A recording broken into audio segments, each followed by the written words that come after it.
Everyone, நான் தான் உங்கள் தக்ஷன்.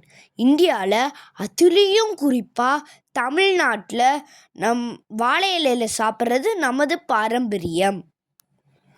வாழை இலையில் சாப்பிட்றது வெறும் கலாச்சாரத்துக்கு மட்டும் இல்லை, இதில் அறிவியல் பூர்ணமாக பல நன்மைகள் இருக்குது.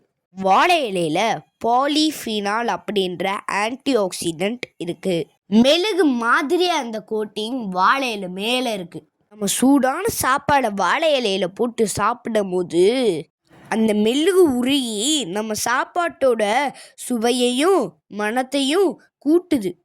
இந்த ஆன்டி ஆக்சிடென்ட் நம்மளோட பசியை தூண்டி டைஜஷனுக்கு ஹெல்ப் பண்ணுது. வாழை இலை நோய் எதிர்ப்பு சக்தியை அதிகப்படுத்துது, அல்சர் வராமல் தடுக்குது. ஆன்டிபயோட்டிக் மட்டும் இல்லாமல் கேன்சர் வராமல் கூட தடுக்குது. தரையில் சம்மணம் போட்டு உட்காந்து வாழை இலையில் சாப்பிட்றது யோகாசனம். இதனால் நம்ம பேக் போன் வலிமையாகி டைஜஷன் நல்லா நடக்குது. ஏதாவது விசேஷ விருந்தினா மட்டும் வாழை இலையில் சாப்பிடாம முடிஞ்ச வரைக்கும் டெய்லி வாழை இலையில் சாப்பிடுங்க.